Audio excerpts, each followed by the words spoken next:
Boa noite, irmãos.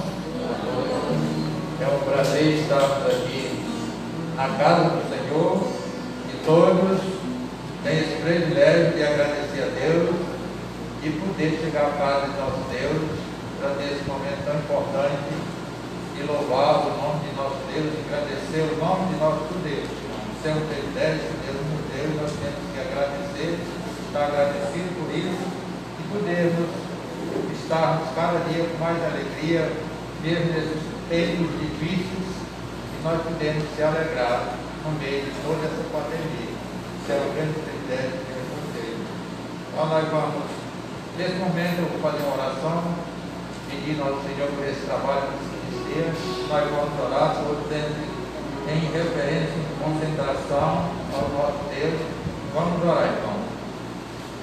Santo Deus, amado Pai, em nome de Jesus, nós agradecemos, Senhor, por esse grande privilégio que o Senhor tem nos dado, nós podemos chegar na casa para fazer esse trabalho.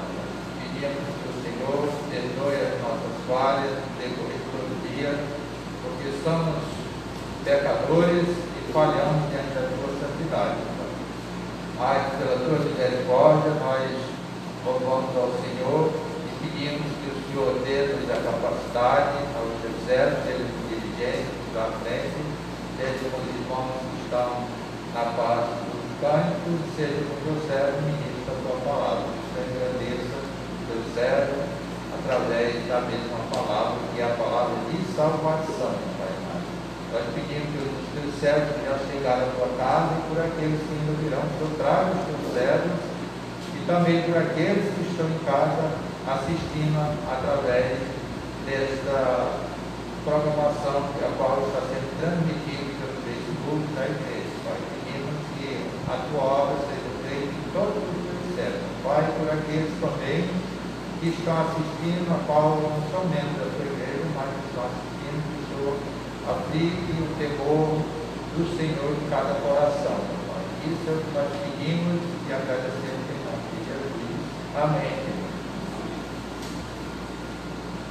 Bem, irmãos, vamos cantar o cântico que a Heloína e o Nai estão na frente. Foi modificado o cântico aqui, o nome dela.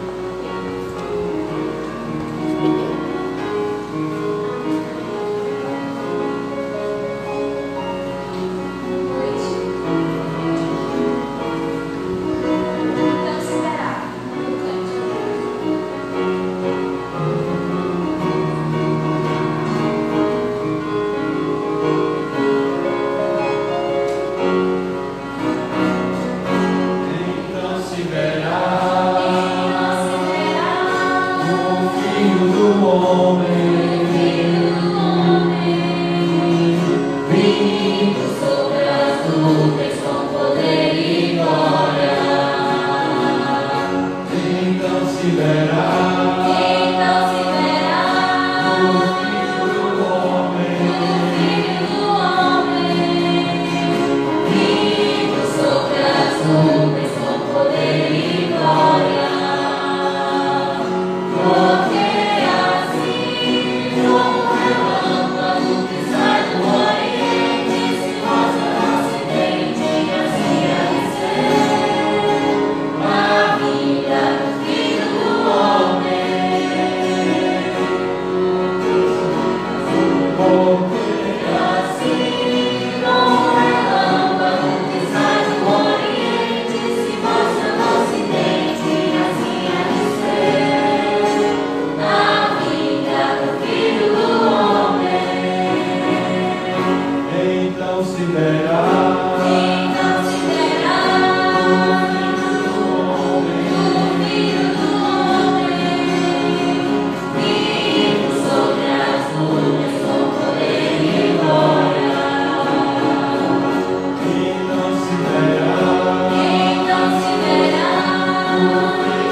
hino de número 26, e vamos louvar o Senhor agradecido.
Bem, então nós vamos fazer a leitura bíblica no livro de Hebreus, capítulo 3, nós vamos fazer do verso 7 ao 19.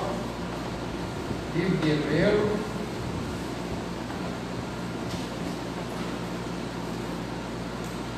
Hebreus, capítulo 3, nós vamos ler do verso 7 ao 19. Como já é de costume, aqueles que puderem ficar em pé, em referência à palavra do nosso Deus.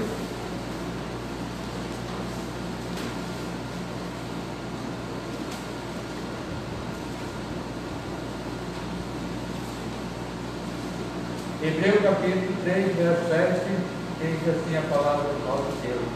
Assim, pois, como diz o Espírito Santo, hoje, se ouvirdes a sua voz, não endureçais o vosso coração, como foi na provocação, no dia da tentação, no deserto, onde os vossos pais me tentaram, quando me aprovam e viram as minhas obras por 40 anos.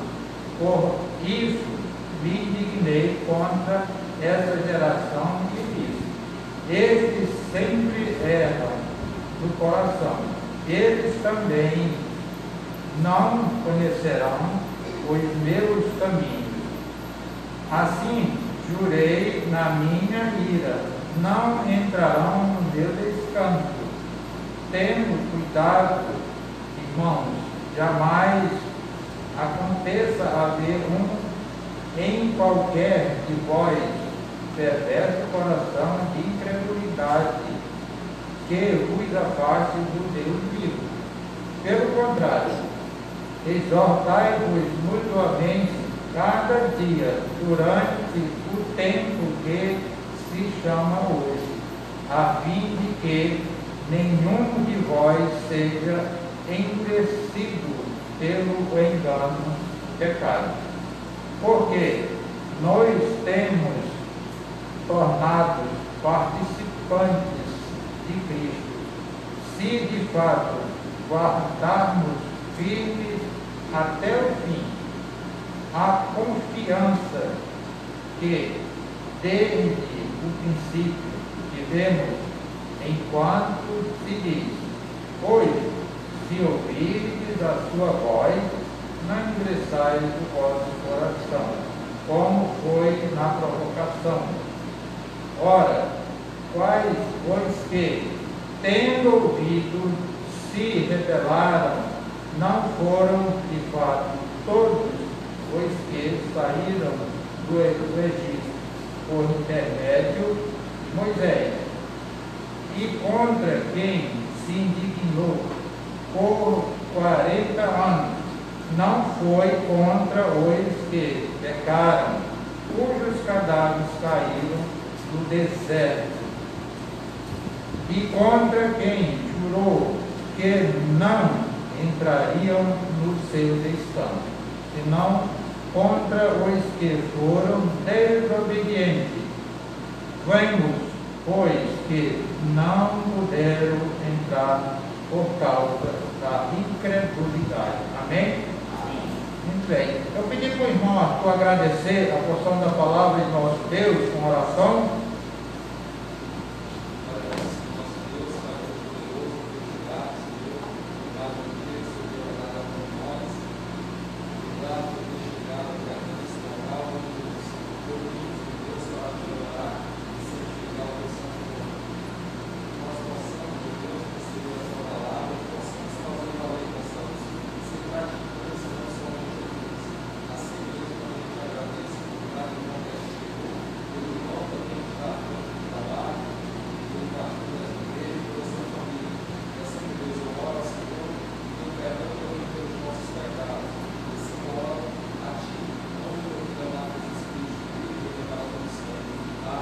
Amém. Podem sentar, irmão. Vamos cantar o hino número 28. Nasceu o Redentor.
Amen.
agora nós vamos passar a palavra para a Maria.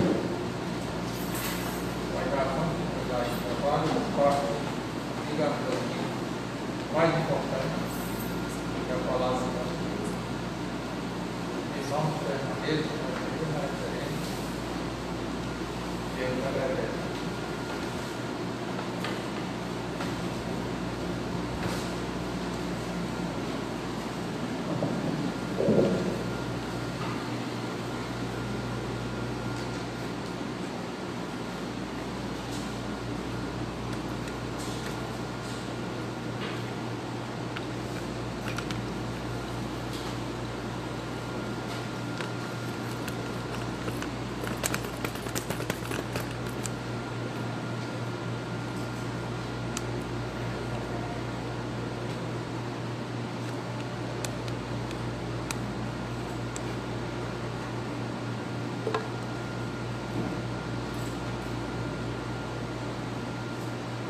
Boa noite aos irmãos, todos sejam bem-vindos e que a paz, o amor, a comunhão do Espírito Santo, as suas consolações estejam com todos vocês, com a Igreja de Cristo em toda parte no mundo, amém? Ok, nós queremos dar continuidade aos nossos estudos no Evangelho de Marcos, e eu convido vocês que estão aqui, vocês que estão aí, a abrirem suas Bíblias para Marcos capítulo 6. Marcos capítulo 6.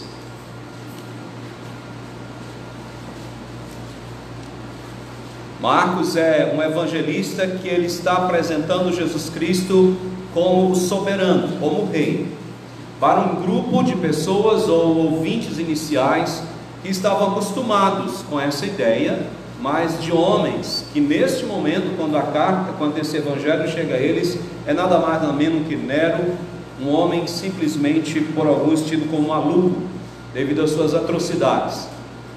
Nós entendemos que a palavra de Deus é a verdade, nós entendemos que tudo que foi escrito nela é a verdade, e são verdades que permanecem para a nossa vida hoje. E hoje eu gostaria de, em Cristo Jesus, e pedindo pelo auxílio do Espírito Santo, que nós possamos entender o que Deus está nos dizendo através da escrita de Marcos, do versículo 1 ao versículo 6 para nós, do capítulo 6. Diz assim a palavra de Deus, Marcos 6, de 1 a 6. Tendo Jesus partido dali, foi para a sua terra, e os seus discípulos o acompanharam. Chegando o sábado, passou a ensinar na sinagoga, e muitos ouvindo se maravilharam, dizendo: de onde vem a este essas coisas? Que sabedoria é esta que lhe foi dada? E como se fazem tais narrativas por suas mãos?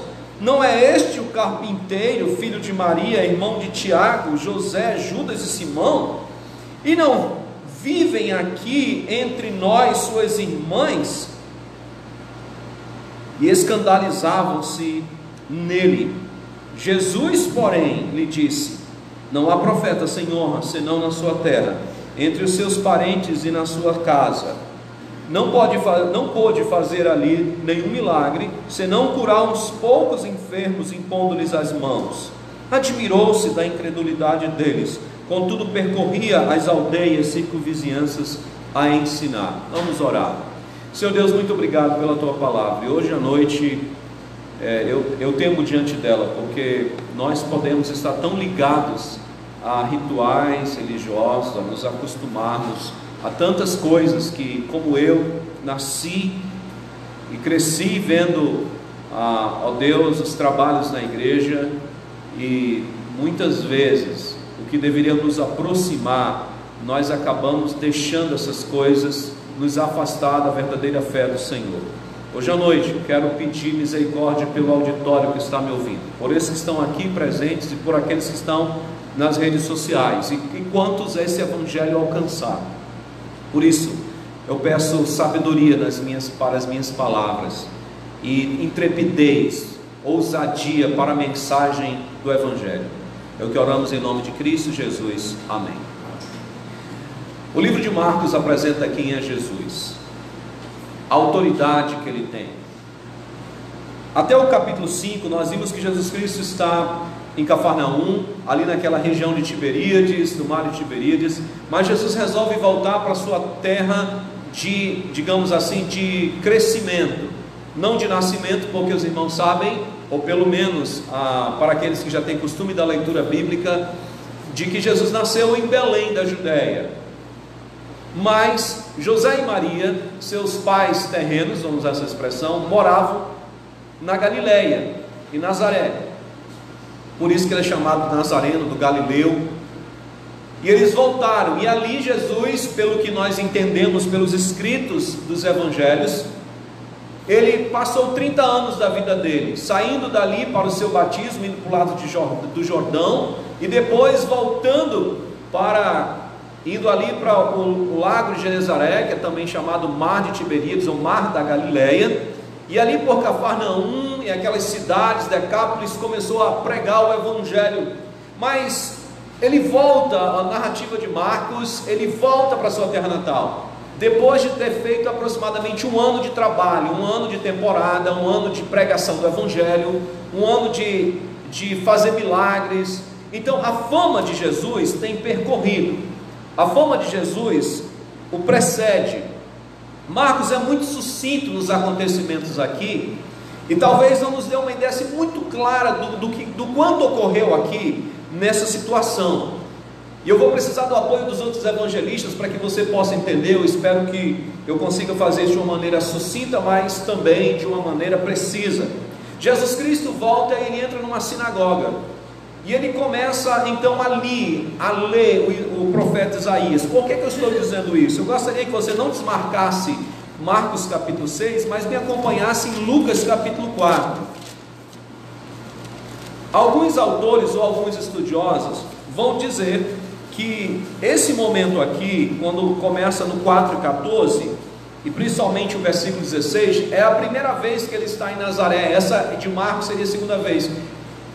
Eu tenho muito temor de falar contra ou desaprovar ou falar de maneira diferente de homens que têm um conhecimento bíblico muito maior do que o meu, mas também me apoiando em outros estudos, e para mim, pela lógica das narrativas de Lucas, ele não segue aqui a cronologia exata, ele apenas cita um fato da vida de Jesus, porque ele está falando do ensino de Jesus e da questão da sua humanidade.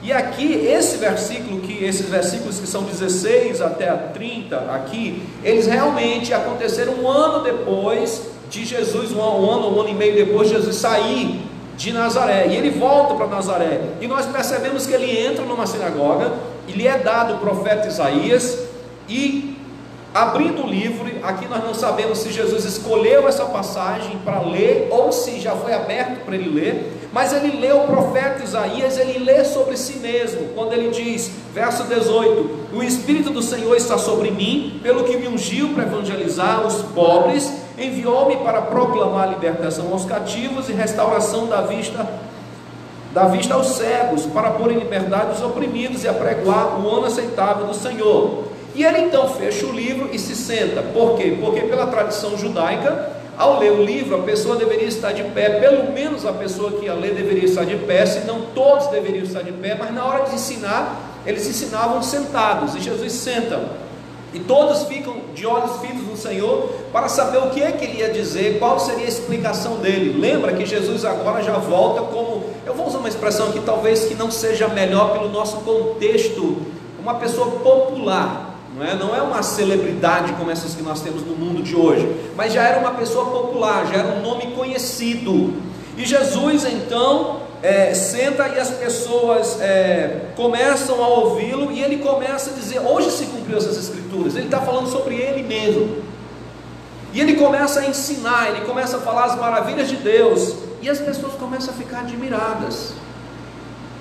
Peraí, esse camarada saiu daqui faz 1 ano e meio, ele é filho de um carpinteiro. Não que o carpinteiro seria uma profissão mal vista, mas ninguém esperava que alguém com um carpinteiro fosse ter todo aquele conhecimento, ao ponto muitas vezes, como já foi testemunhado pelo próprio Marcos, de autoridade, inclusive de convencer os seus próprios ouvintes de que a autoridade com que ele falava era superior à dos próprios escribas e fariseus. Mas aqui os judeus de Nazaré dizem, peraí, como é que pode uma coisa dessa? Esse é o homem que saiu daqui mesmo? Eles não querem acreditar que aquele homem que está falando ali das maravilhas de Deus, e que inclusive está falando sobre ele mesmo, é o Jesus com quem eles conviveram 30 anos. Isso fica tão complicado, porque nós vamos ver no Evangelho de João que nem os irmãos de Jesus acreditavam nele. Abra comigo o capítulo 7 de João, e você vai ver que essa é uma questão ali muito interessante. Capítulo 7 de João diz assim: passadas essas coisas, Jesus andava pela Galiléia, porque não desejava percorrer a Judéia, visto que os judeus procuravam matá-lo. Ora, a festa dos judeus, chamada de festa dos tabernáculos, estava próxima. Dirigiram-se, pois, a ele os seus irmãos e lhe disseram: deixa este lugar e vai para a Judéia, para que também os teus discípulos vejam as obras que fazes. Porque ninguém aqui procure ser conhecido em público, e contudo realiza os seus feitos em oculto. Se faz estas coisas, manifesta-te ao mundo. E aí João diz: pois nem mesmo seus irmãos criam nele. O povo de Nazaré, não pode ser. Esse é o homem que estão falando, esse que a gente conheceu aqui durante, a gente sabe quem é ele. Nós sabemos de quem se trata. E eles estão admirados, mas ao mesmo tempo, mesmo diante do que estão vendo, eles não querem aceitar a verdade. Eles preferem ficar com o conceito, não em si só o conceito antigo, mas eles se recusam a aceitar a mensagem verdadeira e a reconhecer aquele homem como sendo o Messias, o enviado de Deus. Voltando para Lucas, porque essa história ela é bem mais contada com detalhes por Lucas, ele diz que depois disso, verso 22, diz: todos lhe davam testemunho e se maravilhavam das palavras de graça que lhe saíam dos lábios, e perguntavam: não é este o filho de José? Disse-lhe Jesus: sem dúvida, citar-me-eis este provérbio: médico, cura-te a ti mesmo. Tudo que ouvimos ter se dado em Cafarnaum, faz também aqui na tua terra. Quer dizer, diz: olha, nós queremos ver um sinal. Mostra aí, já que tu é esse camarada que todo mundo está dizendo, então mostra para nós. Isso lembra também um outro personagem que não era religioso nato como esses judeus, mas que também era um homem conhecedor da religião dos judeus. Nós estamos falando de Herodes. Lembra que quando Jesus Cristo é preso, e o pastor Neto falou recentemente desse episódio aqui, ele é levado para Herodes. Herodes ficou feliz, porque queria ver o quê? Jesus fazer alguns sinais, alguns milagres. Eu quero ver agora esse homem que todo mundo fala. Todos queriam ver o Jesus mágico.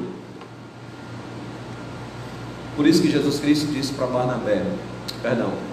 Jesus Cristo disse para Tomé: bem-aventurado os que não viram e creram. Aqui está um povo que era incrédulo quanto à pessoa de Jesus Cristo. Continue comigo. E aí Jesus Cristo então pega um provérbio e diz: olha, não tem profeta que seja valorizado na sua terra. E era muito comum, o povo judeu era excelente em maltratar os seus profetas. Mas Jesus Cristo agora vai no cerne da questão, e eu vou usar aqui uma expressão popular: ele vai e mexe na ferida daquele povo, do orgulho deles. Ele conta duas histórias. Ele relembra duas situações da nação de Israel. Ele fala do profeta Elias e do profeta Eliseu. No profeta Elias ele diz: olha, existiam muitas viúvas no tempo que Elias orou para que não chovesse, mas ele foi mandado justamente para uma viúva que não era da nação de Israel, que era Sidom, para a região de Sidom, exatamente. E depois ele vai dizer que havia muitos leprosos em Israel, mas Deus mandou justamente Naamã, um gentil, para que fosse curado, alguém de Tiro. Irmãos, isso foi uma atacada. Sabe aquele negócio que fulano meteu o dedo no olho do outro?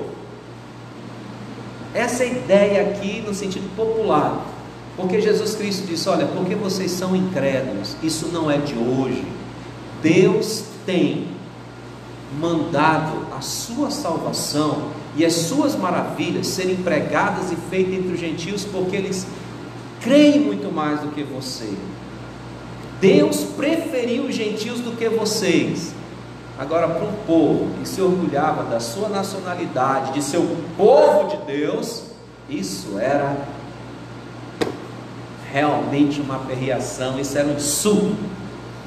E então, o nosso evangelista aqui, Lucas, diz que o povo nesse momento, verso 28, todos na sinagoga, ouvindo essas coisas, se encheram de ira, e levantando-se, expulsaram da cidade e o levaram até o cimo do monte, sobre o qual estava edificada, para de lá o precipitarem abaixo. E a ideia era jogar Jesus e de lá de cima atirarem pedras. Essa era uma prática que tinha alguns judeus. E a ideia era precipitar Jesus e jogarem pedra pela blasfêmia que ele tinha dito. E versículo 30 termina de: Jesus, porém, passando por entre eles, retirou-se. Então, Marcos é bem sucinto nessa história. Voltemos agora para Marcos capítulo 6. Esse é o contexto dessa incredulidade. Um povo que conhecia a palavra de Deus, mas não estava disposto a receber o Messias. Eles achavam: mas é um homem comum, é uma pessoa comum, esse é o homem que anda falando. E aquilo fez com que eles não crescem no Senhor Jesus. Eles não estavam querendo crer naquele homem que saiu do meio deles, aquele homem que estava ali, que até 1 ano e meio atrás era conhecido como carpinteiro. A gente diz isso, irmãos, pelo fato de que geralmente naquela época os filhos seguiam as profissões dos pais. Como José era um carpinteiro, então Jesus também era conhecido como carpinteiro. Um carpinteiro não faz nem 1 ano e meio, no máximo 1 ano e meio, 2 anos, era um carpinteiro aqui, agora resolveu ser mestre da lei e se dizer Messias, o escolhido de Deus. Não dá para a gente acreditar nisso. Marcos diz uma coisa muito triste aqui, verso 5, e essa é a ênfase que Marcos quer dar: não pôde fazer nenhum milagre ali, senão curar uns poucos enfermos, impondo-lhe a mão. E Jesus admirou-se da incredulidade deles. Você sabia que a maioria dos evangelhos fala de 2 admirações de Jesus? Uma dessa, que ele admirou-se de que os seus conterrâneos não creram nele, eram incrédulos quanto à pessoa dele, como Jesus Cristo. A outra admiração que nós vemos é Jesus admirar-se daquele centurião que foi buscar auxílio em Jesus Cristo, e Jesus Cristo disse: olha, eu vou contigo. Ele disse: não, Senhor, não precisa não, basta que o Senhor dê uma ordem. Eu tenho pessoas sob a minha ordem, e eu digo para um vai, e ele vai, eu digo para outra fica, ele fica, faz isso e o outro faz. Basta a tua ordem e vai acontecer. Aquele centurião era um gentio, não era um judeu. E Jesus diz, admirando-se: nem todo Israel eu encontrei uma fé como desse homem. Então, Jesus admirou-se de como os seus conterrâneos, que tiveram toda a experiência de Deus, toda a experiência escrita na palavra de Deus, não criam nele, e admirou-se de um homem gentil que creu nele. Meus queridos irmãos, eu gostaria que você rapidamente tomasse algumas verdades desse texto aqui. E eu estive pensando sobre esse texto e meditando que, meus queridos irmãos, uma grande questão que nós precisamos sempre lembrar é que os conhecimentos que nós podemos ter e adquirir durante a nossa vida devem nos levar a crer mais no Senhor. E eu estive hoje à tarde orando pelos meus filhos, eu estive orando por vocês, jovens, adolescentes, vocês que cresceram na igreja. Eu sei que é um modo de falar, é uma força de expressão, Mas sabe por quê? Porque muitas vezes a gente cresce no Evangelho e se acostuma com as verdades de Deus. A gente se acostuma a ouvir essas coisas, mas muitas vezes nós não cremos de fato nelas. Me preocupo muito com os meus filhos, eu me preocupo muito com os filhos de vocês, principalmente aqueles que me acompanharam já esses 15 anos, porque o fato de eu ter a Bíblia, na minha casa ter a Bíblia, de meu pai e minha mãe serem crentes, de eu ser criado num lar cristão, muitas vezes me acostuma com as coisas, mas quando Deus está se manifestando, muitas vezes eu sou incrédulo, ou muitas vezes sou incrédulo quanto às coisas que de fato estão aqui na palavra de Deus. Eu me acostumo com essa vida, eu me acostumo com esse estilo de vida, mas ela não é uma fé verdadeira. E a grande questão que eu vejo aqui claramente é que muitas pessoas têm conhecido sobre Jesus, têm ouvido sobre Jesus, mas não creem em Jesus como seu Salvador. São religiosos. O nosso Brasil é um Brasil religioso, até chamado de país cristão, mas que não tem conhecimento e não quer crer no Jesus verdadeiro. Eles querem ver o Jesus mágico. Muitos vêm para a igreja como veio esse povo para ver, olha, mostra um sinal para nós. Eu não sei quantos viram essa semana no meu Facebook, e eu compartilhei uma postagem de um outro irmão muito interessante, de algo que aconteceu numa igreja, dessas igrejas que proclamam fazer milagre, exorcismo todo domingo. Se você quer saber qual é a igreja, vá no meu Facebook. Aqui, como eu estou no Facebook da Igreja Ebenezer, então há uma questão civil envolvida. Então, e o homem simples, o líder tentando mostrar toda aquela encenação ali, chamou um homem simples, e o homem simples veio para falar: eu tenho Jesus, eu tenho tudo, eu sou feliz. E o líder tentando dizer para ele: não, você tem um problema, você não sei o que. O homem simples acabou tanto com o líder quanto com o possesso que estava lá, porque ele crê. Então muitas vezes as pessoas vêm para a igreja pelo Jesus mágico, queremos ver esses sinais.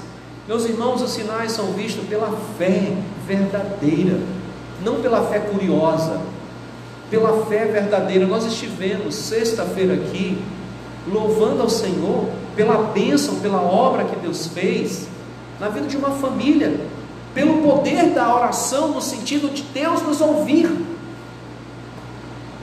Mas é possível que o nosso envolvimento com o Evangelho de Cristo seja aquele envolvimento apenas da curiosidade, e não o envolvimento de fato da fé em Cristo Jesus.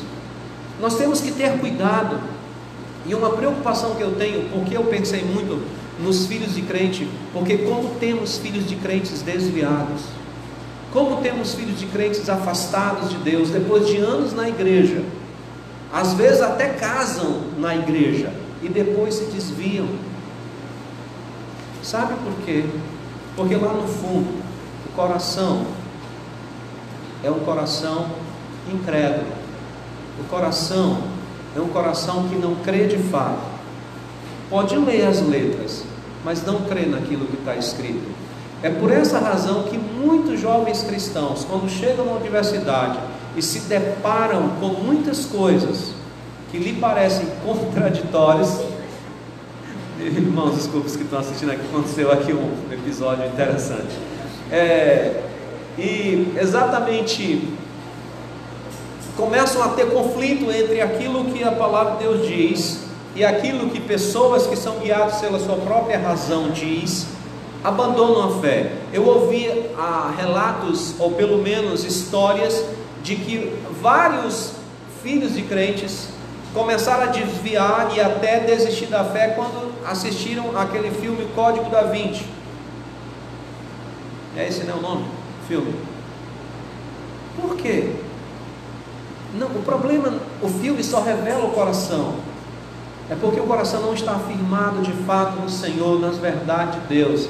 Você está aqui, você está ouvindo a mensagem, mas o quanto disso você crê? O quanto disso você realmente olha para a palavra de Deus e diz: eu creio nisso, eu creio que Jesus andou sobre as águas, eu creio que Jesus curou os cegos, eu creio que Jesus fez isso, eu creio que Jesus morreu na cruz pelos meus pecados e que eu sou pecador. E porque eu aceitei Cristo como Salvador, Ele prometeu e Ele me salva, Ele me perdoou e Ele me perdoa, e Ele está comigo para sempre, como Ele me promete. É uma questão de crer na verdade de Deus, é uma questão do eu creio no que a Tua palavra diz, eu creio naquilo que o Senhor me revelou. Então, muitos têm abandonado a fé, porque a sua fé é apenas a fé do banco da igreja, apenas a fé de vir ao domingo com o pai e com a mãe, ou porque está acompanhando alguém, mas não é a fé, como eu já enfatizei na última mensagem, daquela mulher que disse: se eu tocar nas vestes dele, eu vou ser curado.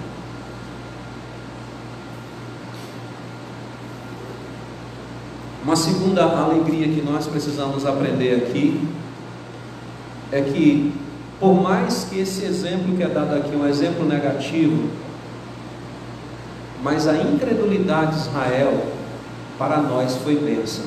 Abra comigo Romanos capítulo 11. Romanos capítulo 11. Eu estou já chegando ao final. Romanos capítulo 11, a partir do verso 1, diz assim, Romanos 11, 1.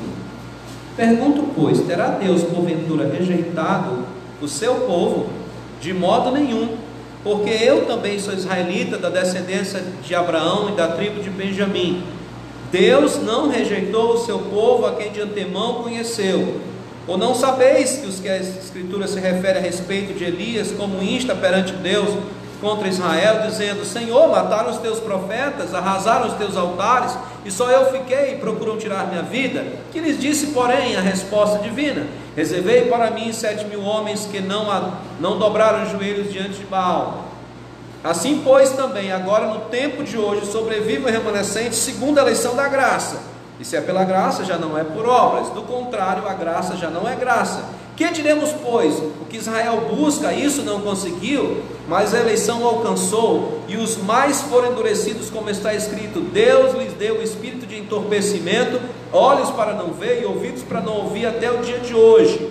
E ele diz mais na frente, verso 11: Pergunto, pois, porventura tropeçaram para que caísse? De modo nenhum, mas pela transgressão veio a salvação aos gentios, para pô-los em ciúme. Ora, se a transgressão deles redundou em riqueza para o mundo, e o seu abatimento em riqueza para os gentios, quanto mais a sua plenitude, não é? Então, irmãos, Paulo está dizendo: olha, porque Israel se foi incrédulo, então abriu-se as portas para o gentio. Deus foi pego dos gentios, Deus foi pego de surpresa, de maneira nenhuma, estava no plano de Deus. Mas isso, de qualquer maneira, deve nos trazer a ideia de que, quando nós olhamos aqui para Marcos e vemos o povo de Deus, os israelitas, judeus, negando crer em Cristo, isso estava no plano de Deus, para que nós pudéssemos ter fé no Messias. E nós devemos louvar o plano de Deus, porque pela incredulidade de Israel, abriu-se as portas para nós, que não somos judeus de sangue, que não somos judeus, não somos de Israel. O plano de Deus foi tão maravilhoso, de que Ele permitiu que o seu povo fosse incrédulo, para que nós, você que está sentado aí hoje, você que está me vendo, possa dizer: eu sou salvo pela graça de Deus. Isso é uma bênção na nossa vida, e é por isso que um crente verdadeiro ora pela salvação de Israel, ora pela salvação da nação israelita, porque está nos planos de Deus isso também. Ele vai restaurar o seu povo, Ele vai enxertar de novo no tronco que é Jesus Cristo a nação de Israel. Mas nesse momento, aquilo que foi a rejeição para Jesus se tornou graça para nós, porque abriu a porta para que nós pudéssemos ouvir o Evangelho.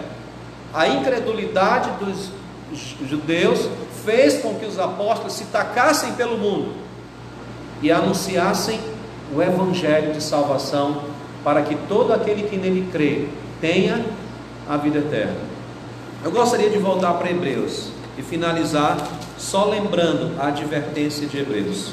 Hebreus está falando para irmãos que conheceram a verdade, aceitaram Cristo Jesus como Salvador e retornaram para trás, para práticas que eles já tinham sido libertos. E a advertência que eu gostaria de ler com vocês é o versículo 12 de Hebreus capítulo 3. Olhe bem o que está escrito aí.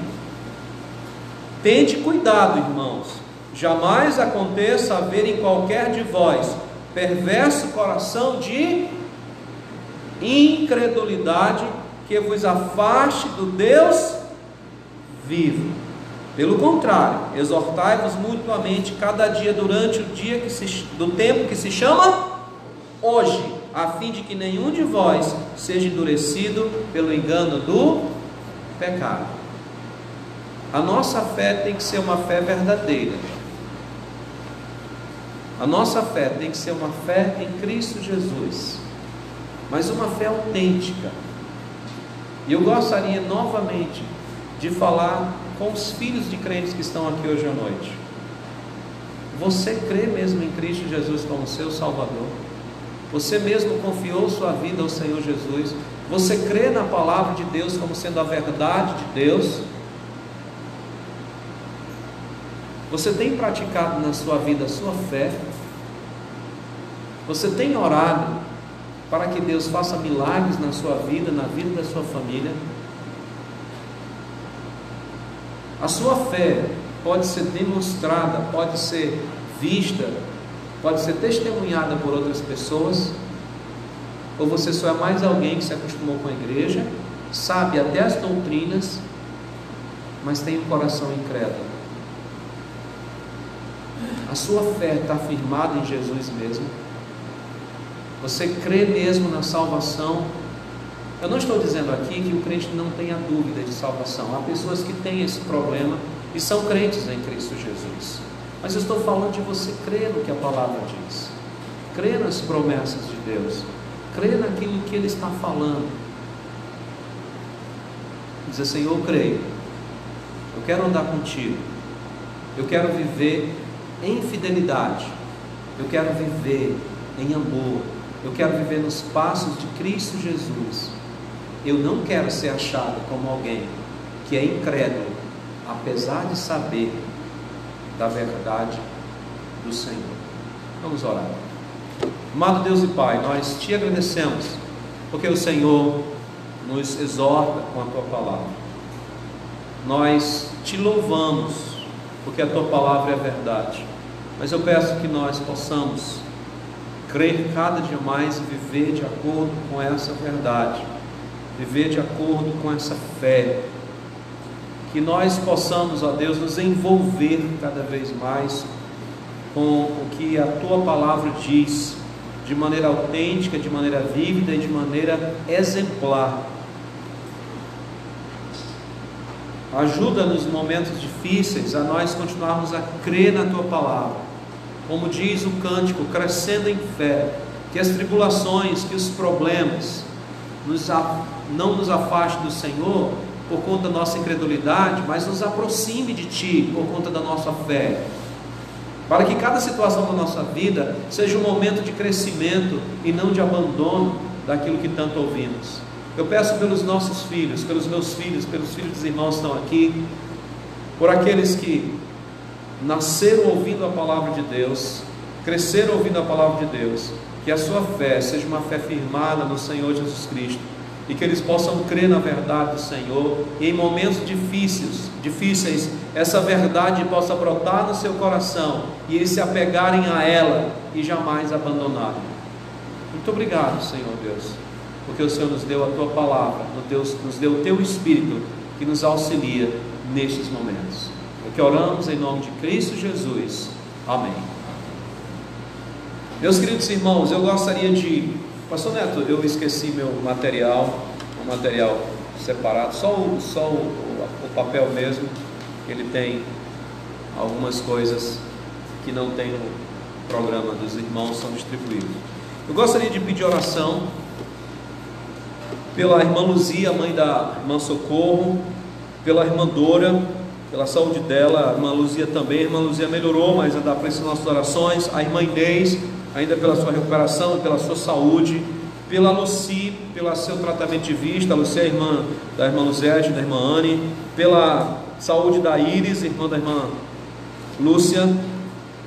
Orem pela gravidez das missionárias Jael, Tâmara e Karen. Orem pelas irmãs também que estão esperando bebê: Suzana, Neidiane, Adriana, Erlane, Ellen, a irmã Evelyn e também a irmã Romênia. E eu gostaria que os irmãos lembrassem da missionária Rosângela. A notícia é que ela está melhor, mas ela tinha uma previsão de sair, de receber alta, mas a última notícia que eu olhei é que ela ainda está internada. A missionária Rosângela, para quem não sabe, ela serve ao Senhor em Moçambique. Eu gostaria de também continuar pedindo oração pela recuperação pós-cirúrgica do Alain, o sobrinho da Eliette. Não esqueça a irmã Lídia e a família dela, os irmãos da Igreja da Fé.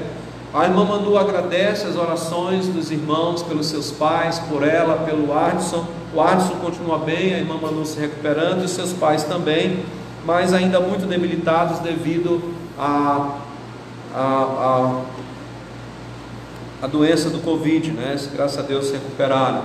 Também não esqueçam aqueles que são idosos, lembrem-se deles. Eu vou citar alguns nomes aqui: a irmã Iraci, a irmã Chaim, lembre-se do Céu Amauri, que ele recentemente fez cirurgia, a irmã Sebastiana, a irmã Nancy, o irmão Francisco Barros, Mateus também.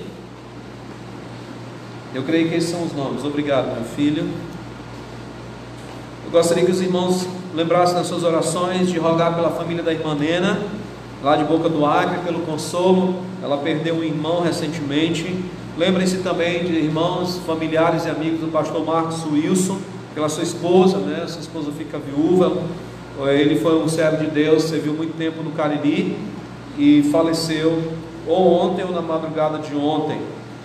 E eu gostaria que os irmãos continuassem orando pela situação de saúde do nosso país, do nosso estado, do nosso município, que Deus tenha misericórdia de nós. E creio que esses são os pedidos que chegaram até nós, tá bom? Aí eu gostaria de pedir oração também pelos nossos tios, o tio da Melanie, o tio Davi e a tia Gracinha. Eles contraíram o Covid, o tio Davi estava internado por mais uma precaução, mas já são pessoas de idade. Só para você ter uma ideia, a tia Gracinha é mais velha do que o pastor Marcos, tá bom? Então orem pela saúde deles. E eu gostaria aqui de agradecer as pessoas que estão conosco hoje à noite. São a nossa irmã Raimunda Costa, o nosso irmão, e a Duda deve estar aí com ela também, o nosso irmão Manuel Oliveira, a irmã Giovana, a irmã Nilcilei, e quem sabe a Júlia e o Abdias, a irmã Semilene, que está aqui conosco, e aí a irmã Inês, o Bruno, Gersileia, Nailton, Gersineide, Janaína, Antônio, e todos que estão nos assistindo aí, irmão Edson Rodrigues e a irmã Raimundia, e a irmã Luana Florencio, a irmã Socorro, e Davi, eu não sei se o Denis também, Fagner Brito lá de Boca do Acre, Cleonice Amorim, a nossa irmã Evelyn está aqui conosco, Evelyn Guedes, e se a família também estiver assistindo, muito obrigado, certo? A irmã Maria Lúcia Barbosa, a mãe do pastor Netos, e também temos a irmã Fabiola, que está aqui também assistindo essa programação. Muito obrigado a todos que estão conosco, e eu gostaria de dar alguns avisos só para complementar aqui a nossa programação antes do cântico final. Eu gostaria de lembrar os irmãos que querem participar da programação de Natal com gravações, que nós pedimos que você faça a sua gravação até o domingo que vem, entregue a sua gravação domingo que vem. E como eu disse, nós já temos algumas cenas que já foram separadas. Nós temos dos magos chegando a Jerusalém, chegando com Herodes e chegando também até a casa do menino Jesus, nós temos a cena dos pastores, a anunciação dos pastores, os pastores visitando também lá onde Jesus estava. Nós temos a anunciação de Maria, né, o anjo anunciando para Maria. Então as outras cenas ainda estão abertas, né? Podemos ter a cena de anunciação do nascimento de João Batista. Nós temos também a cena do não há lugar, tá certo? Então as famílias que querem fazer isso podem nos procurar para que a gente possa fazer a seleção, para que não hajam duas famílias fazendo a mesma cena.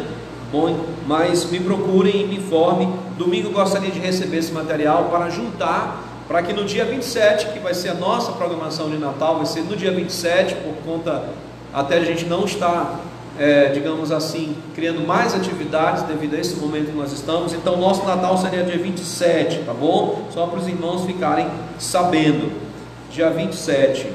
E no caso, esses são os meus pedidos, meus avisos para os irmãos. E eu gostaria de, depois da programação, pedir uma reunião com diáconos, tesoureiros e comissão de patrimônio, diretoria de patrimônio e a comissão de exame do livro caixa, só para tratar de um assunto bem rápido, que eu preciso da opinião e autorização de vocês para um procedimento administrativo da igreja, tá bom?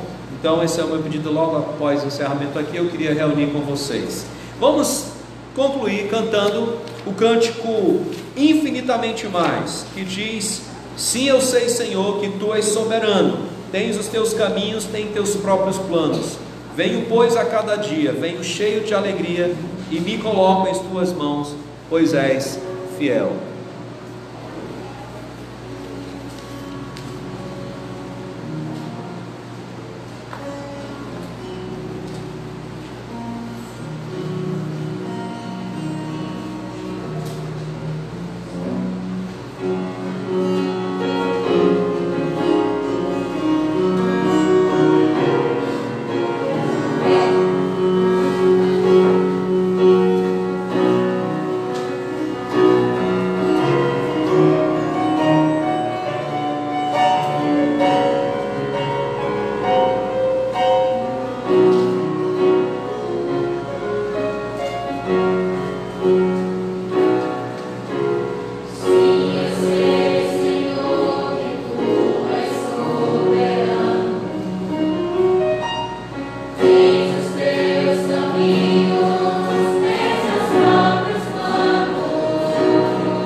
pastor Neto e encerre a programação com oração, agradecendo por tudo que foi feito, que Deus seja glorificado e que essa mensagem continue ecoando em nossos corações e mentes durante toda a semana. Pastor.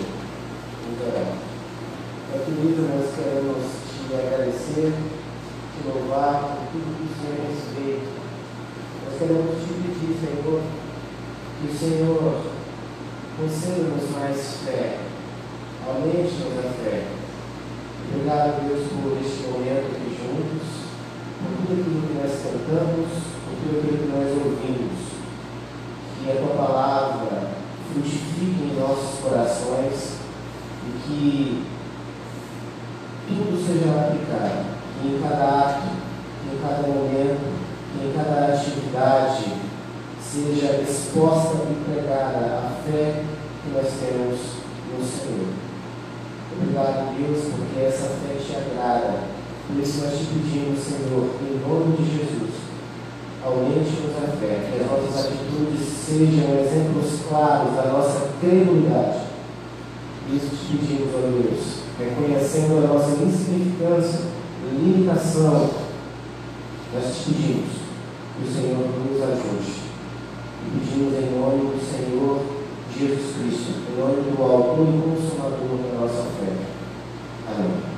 Amém. Muito obrigado a todos que estão presentes e aos irmãos. Vamos dar então boa noite com a acenação e assim nós vamos encerrar a programação dessa noite.